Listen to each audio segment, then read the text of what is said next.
বিশ্বকাপের পারফরমেন্স নিয়ে রিপোর্ট লিখেছেন চন্দিকা হাথুরু সিংহে। বোর্ড প্রেসিডেন্টকে সেই রিপোর্টটা পৌঁছেও দিয়েছেন। বিসিবি বস দ্রুতই বোর্ডের বাকিদের নিয়ে মিটিংয়ে বসছেন। হেড কোচের ভাগ্য নিয়ে সবার সাথে আলোচনা করে সিদ্ধান্ত নিতে চায় বিসিবি। এদিকে ক্যাপ্টেন নাজমুল হোসেন শান্ত বিশ্বকাপ নিয়ে আলোচনায় বসেছিলেন নাজমুল হাসানের সঙ্গে। নাইয়ান বিন জসিমের রিপোর্ট। গতকালকে একটা বড় রিপোর্ট এসছে কোচের, ওটা এখন আমার দেখা হয়নি, এটা আমি আজকে দেখা শুরু করব। বিশ্বকাপ নিয়ে বিশাল একটা রিপোর্ট লিখেছেন চন্দিকা হাথুরু সিংহে, যা এখন বোর্ড প্রেসিডেন্টের হাতে। কি আছে ওখানে? লঙ্কান কোচ বিশ্বকাপ ব্যর্থতার কি ফিরিস্তি লিখেছেন ওই রিপোর্টটাতে? সেই কৌতূহলটা হতেই পারে, কিন্তু বড় প্রশ্ন হচ্ছে হাথুরু সিংহে তার রিপোর্টে আদৌ ব্যর্থতার কোনো কারণ কি তুলে আনতে পেরেছেন? কারণ লঙ্কান কোচের বিশ্বাস টাইগাররা এবারই সেরা বিশ্বকাপ কাটিয়েছে। বোনাস বলেছিলেন সুপার 8-এ খেলাটাকে। অথচ বিশ্বকাপে তাসকিনের টিম বাসমিস, ভারত ম্যাচে শরীফুলকে না খেলানো, টিম কম্বিনেশন কিংবা শেষ ম্যাচে পুরো দলের অ্যাপ্রোচ নিয়ে আছে অনেক প্রশ্ন। সেই ব্যাখ্যা কি হাথুরু সিংহে তার রিপোর্টে ঠিকঠাক দিতে পেরেছেন, নাকি বাংলাদেশের সেরা বিশ্বকাপের দোহাই দিয়ে পুরো রিপোর্টে নিজের আর দলের গুণগান লিখেছেন?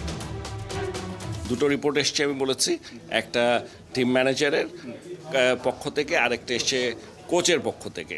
তো আমি এইটা আপনাদেরকে আশা করছি আর দু একদিনের মধ্যে, কালকের মধ্যে শেষ করে আগে বোর্ডের সাথে বসবো। আমি বোর্ডের সাথে বসে তারপর জানাবো। হেড কোচ রিপোর্ট পাঠিয়েছেন বোর্ড প্রেসিডেন্টের ঠিকানাতে। ওদিকে ক্যাপ্টেন নাজমুল হোসেন শান্ত নিজ থেকে ছুটে গেছেন বোর্ড প্রেসিডেন্টের কাছে। কি কারণ? 1-to-1 মিটিংয়ে ক্যাপ্টেন দল নিয়ে কি জানালেন বোর্ড প্রেসিডেন্টকে? ক্যাপ্টেনের সাথে আমার কথা হয়েছে, আলাপ হয়েছে। সেই বিষয়টা যদি বাবুন ভাই একটু কি বলতে? একটু আমি আসলে সবগুলো না পড়ে এবং বোর্ডের সাথে আলোচনা না করে আমি বাইরে কথা বলতে পারবো না। ক্যাপ্টেনের সাথে কি কথা হয়েছে সেটা অনেকটাই রহস্য রেখে দিয়েছেন নাজমুল হাসান। হাথুরুর রিপোর্ট আর ক্যাপ্টেনের কথায় কতটা মিল, দ্রুতই হয়তো সেটা জানা যাবে। তবে দ্বিতীয় মেয়াদে হাথুরু সিংহের অধীনে খেলা দুইটা বিশ্বকাপের ফল বিসিবিকে ভাবাচ্ছে নতুন কিছু চিন্তা করতে। লঙ্কান কোচের সাথে চুক্তির মেয়াদ ক্রিকেট বোর্ড যে নবায়ন করছে না সেটা নিশ্চিত, কিন্তু তার আগেই হাথুরুকে টাটা বাই বাই বলার সম্ভাবনা কতটুকু আছে বিসিবির? আগে সবগুলো রিপোর্ট পেয়ে নিই, তারপর বোর্ড ডিসাইড করবে। নাহিয়ান বিন জসিম, ৭১।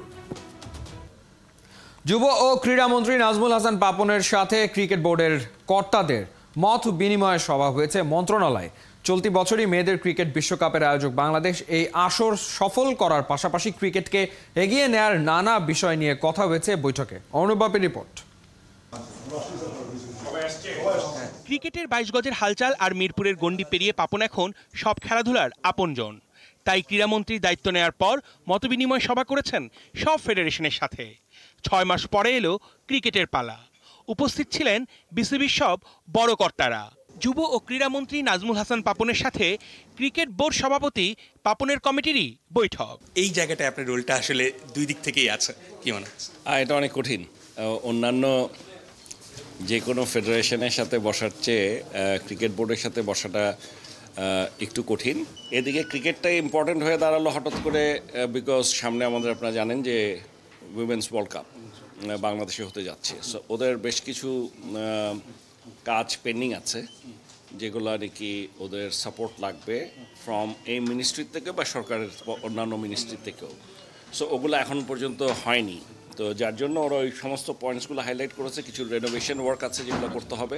ফুলের সাথে কাটার আলিঙ্গন, দুই বাস্তবতাকে এক করেই চলতে হয় পথ। সাথে থাকে নানা মুনির নানা মতো। পাপনের ছায়ায় দেশের ৫০টার বেশি ক্রীড়া ফেডারেশন। সীমাবদ্ধতা আছে, তারপরেও এগিয়ে যাওয়া থাকবে লক্ষ্য। ক্রিকেট বোর্ডের সাথে যুব ও ক্রীড়া মন্ত্রণালয়ের বোঝাপড়াটা হবে আরও বেশি পোক্ত। এই মিটিংটা খুবই ভালো হয়েছে, কারণ ওনাদেরও সীমাবদ্ধতা আমরা জেনেছি, আমাদেরটাও ওনারা জেনেছে। সো আমরা কম্বাইন্ডলি যদি একসাথে কাজ করতে পারি, তাহলে আমাদের যে ওয়ার্ল্ড কাপ আছে প্রত্যেকটা ভেন্যু আরও উন্নত মানের হবে এবং ফিউচারে আরও মাঠ তৈরি হবে।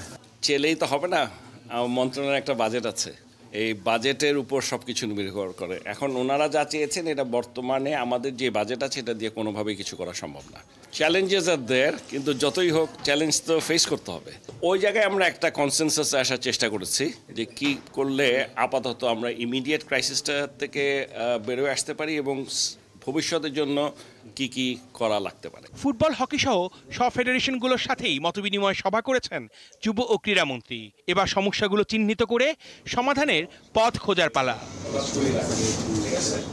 অর্ণব বাপি, ৭১। অবশেষে ভারতীয় জাতীয় দলের হেড কোচ হিসেবে নিয়োগ পেলেন গৌতম গম্ভীর। মঙ্গলবার বিসিসিআই সেক্রেটারি জয় শাহ নতুন কোচ হিসেবে গম্ভীরের নাম ঘোষণা করেন। রাহুল দ্রাবিড়ের স্থলাভিষিক্ত হলেন তিনি। একাধিক সাবেক ক্রিকেটার দৌড়ে থাকলেও বিসিসিআই কর্তাদের প্রথম পছন্দ ছিলেন গৌতম গম্ভীর। পরামর্শকের দায়িত্ব নিয়ে সবশেষ আসরে কলকাতা নাইট রাইডার্সকে আইপিএল জিতিয়েছেন গম্ভীর।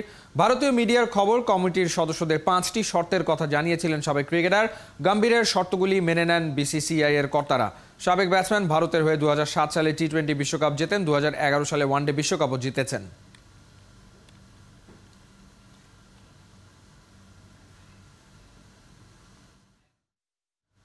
আরও একটা ফাইনালের অপেক্ষায় আর্জেন্টিনা। কোপা আমেরিকার সেমিফাইনালে বর্তমান চ্যাম্পিয়নদের প্রতিপক্ষ টুর্নামেন্টের ডার্ক হর্স খ্যাত কানাডা।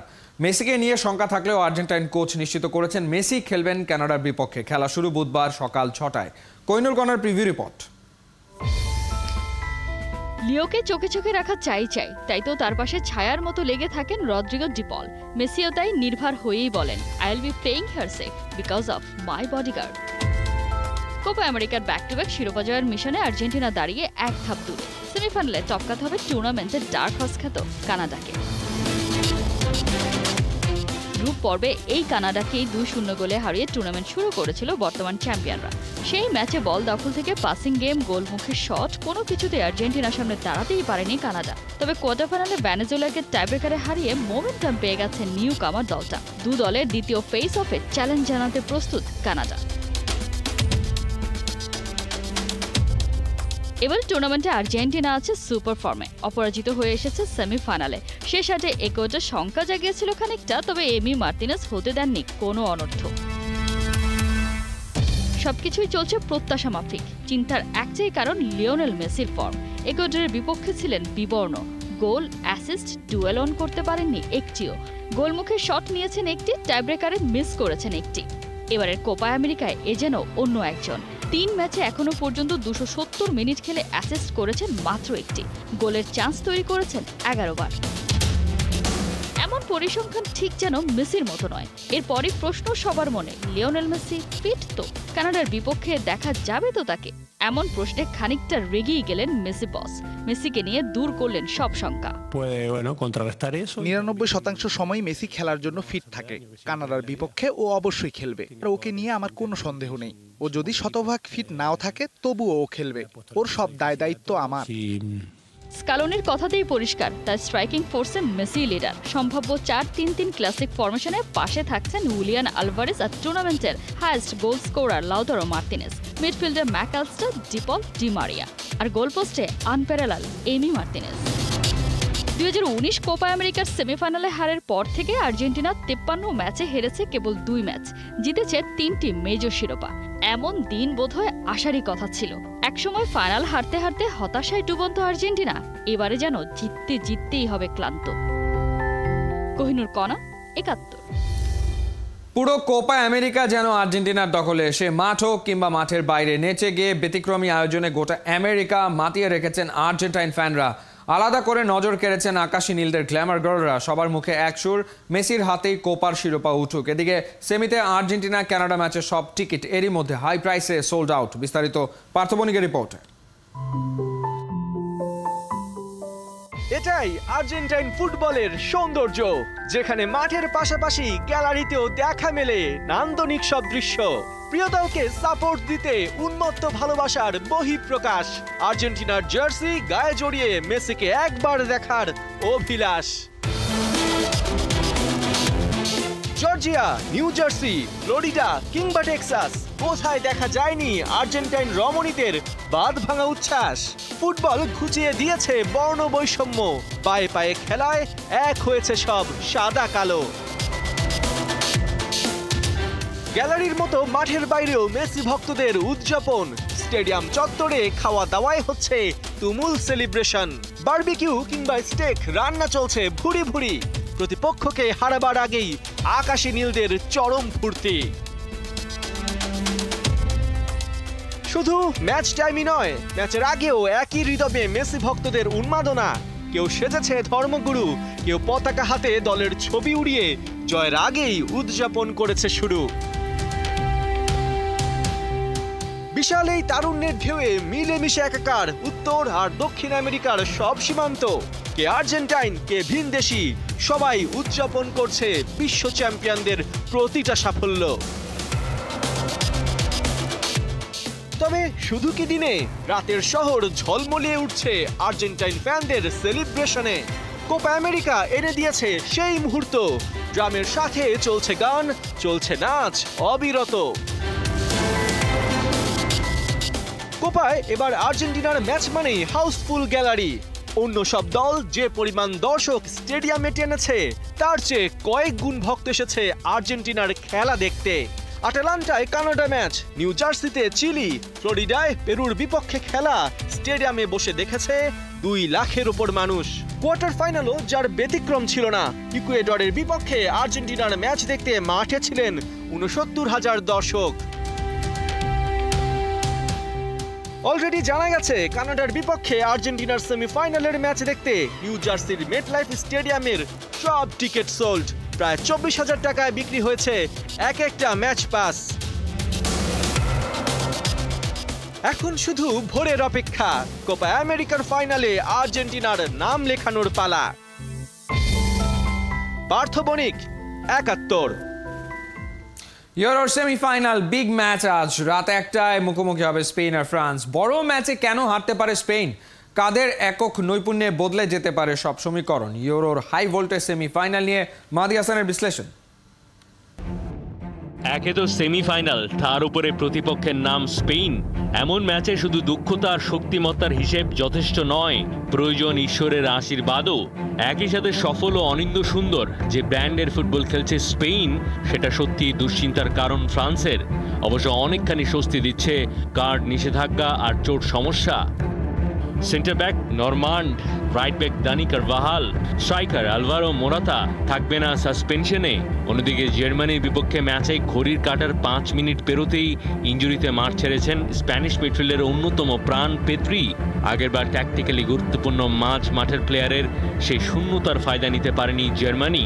তবে এবার অ্যাডভান্টেজ নেওয়ার যথেষ্ট সম্ভাবনা আছে ফ্রান্সের। জার্মানি ম্যাচে মিডফিল্ডে পেদ্রির বদলি নেমে একটা গোল করেছিলেন জার্মান কন্ডিশনে অভ্যস্ত বুন্ডেসলিগার ক্লাব লাইপজিগে খেলা দানি ওলমো। তবে স্ট্রাইকার মোরাতার না থাকার কারণে এবার ওলমোকে খেলানো হতে পারে আনইউজুয়াল পজিশনে। আর মিডফিল্ডে পেদ্রির পজিশনে মিকেল মেরিনো। সহজ কথায় ট্যাকটিক্যাল অ্যানালাইসিসের দৃষ্টিভঙ্গিতে দুর্দান্ত ফুটবল খেলা স্পেনের বি টিমটা খেলছে সেমিফাইনাল। এখনো ওপেন প্লে থেকে একটাও গোল না করা, নিজেদের সেরাটা খেলতে না পারা ফ্রান্স থাকবে কিছুটা হলেও আপার হ্যান্ডে। লড়াইটা যতটা ফ্রান্স স্পেনের, ততটা কিলিয়ান এমবাপে আর লামিনে ইয়ামালেরও।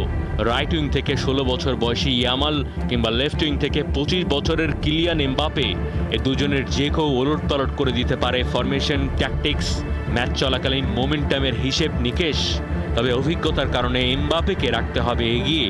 যদিও তার ফর্ম নেই নিজের সেরাটায়, যার বড় কারণ নাকের ইনজুরি। মুখোশ পরে খেলাটা নাকি সৃষ্টি করছে সমস্যা। অবশ্য মাঝখানে বেশ কিছুদিনের বিরতির পর সেমিফাইনাল দেখতে পারার কথা সব সমস্যা কাটিয়ে সেরা হয়ে ওঠা Kylian Mbappe. Mahdi Hasan, 71। Romanian coach Valeriu তিতেকে নতুন মৌসুমের জন্য নিয়োগ দিয়েছে বসুন্ধরা কিংস। সঙ্গী হিসেবে পাচ্ছেন স্বদেশি সেটপিস কোচ ডরেল স্টাইকো ও তিউনিশিয়ার ট্রেনার খলিল চাকরনকে। পেশাদার লিগ ফুটবলে টানা 5 বারের চ্যাম্পিয়ন ক্লাবটার লক্ষ্য এবার আন্তর্জাতিক অঙ্গন থেকে সাফল্য ছিনিয়ে আনা। অর্ণবাপের রিপোর্ট। কিংসের রাজত্ব চলছে বহুদিন ধরে। তারা উঠছে দুরন্ত বাজের মতো, বিচক্ষণ ছোবলে করছে একের পর এক শিকার। আর সেই শিকারীদের পেছন থেকে একজন ঠান্ডা মাথায় নিখুঁত হাতে সামলাচ্ছেন সব। স্বপ্ন দেখছেন, সেই স্বপ্ন বাস্তবায়ন করতে তিনি ছুটছেন নিরন্তর। সেই মানুষটার নাম ইমরুল হাসান। ক্লাব প্রেসিডেন্টের চোখ বড় বৈশ্বিক শিরোপায়। লাল সবুজকে নিয়ে যেতে চান আরও উঁচুতে। তার বুকের ভেতর আকাশ ছোঁয়ার স্বাদ, চোখে তার নিশানা অটুট। আমরা কাগজ হোস্ট হওয়ার জন্য বিপিএল ফুটবলের টানা 5 বারের চ্যাম্পিয়ন ক্লাবটার পারফরমেন্স আন্তর্জাতিক অঙ্গনে বড্ড মলিন। বিদায়ী কোচ অস্কার ব্রুজনকে নিয়ে তৈরি হয়েছিল অনিশ্চয়তা। তবে এবার মেঘ কেটে কিংসে শুরু হয়েছে নতুন অধ্যায়। তাদের ডাগআউটে এবার দাঁড়াতে যাচ্ছেন এফসি কাপ জয়ী রোমানিয়ান কোচ ভ্যালেরিও তিতে। 2010 সালে তার হাত ধরেই সিরিয়ার ক্লাব আল ইতিহাদ আলেপ্পোকে এএফসি কাপ জয় করেছিল। 58 বছর বয়সী এই কোচ সিরিয়া জাতীয় দলের দায়িত্ব পালন করেছিলেন। এছাড়াও তিনি কাজ করেছেন ইরাক, আরব আমিরাত, কুয়েত, জর্ডান, লেবানন ও সৌদি আরবে। সবশেষ তিনি সৌদি ক্লাব আল আইনের দায়িত্ব সামলেছেন। আসলে একটা কোচের আন্তর্জাতিক পর্যায়ে কাজ করার অভিজ্ঞতা আছে কিনা কিংবা অত্র অঞ্চলে কাজ করার অভিজ্ঞতাটাও আমরা বিবেচনায় এনেছি। তো সেই চিন্তাভাবনা থেকে আমরা নতুন যে সমস্ত কোচদের সাথে কাজ করছি তাদের এশিয়াতে কাজ করার অভিজ্ঞতা আছে, এটাকে আমরা অবশ্যই একটা প্রাধান্য দিয়েছি এবং আন্তর্জাতিক পর্যায়ে তাদের কোনো সাফল্য আছে কিনা সেটাকে আমরা বিবেচনায় রেখেছি। তিতের সঙ্গে চুক্তি চূড়ান্ত করেছে কিংস। আপাতত 1 বছরের জন্য দায়িত্ব পাচ্ছেন তিনি। ওয়েফা প্রো লাইসেন্সধারী এই কোচের 2 জন বিদেশি সহকারীকেও চূড়ান্ত করেছে কিংস কর্তৃপক্ষ। রোমানিয়া জাতীয় দলে খেলা ডোরেল স্টোইকা সেটপিস কোচের দায়িত্ব নিচ্ছেন, আর ট্রেনার হিসেবে নিয়োগ পেয়েছেন টিউনিশিয়ান খলিল চাকরো, যিনি এর আগেও তিতের সঙ্গে সৌদি আরবে কাজ করেছেন। দুজনের সঙ্গে স্প্যানিশ ট্রেনার হাবিয়ের সানচেজকেও ছেড়ে দিয়েছে কিংস। নতুন সেটআপ নিয়ে শীর্ষ পর্যায়ে 6 বছরে নতুন শুরু হচ্ছে বসুন্ধরা কিংসের। সমস্ত অর্ণব বাপি, 71।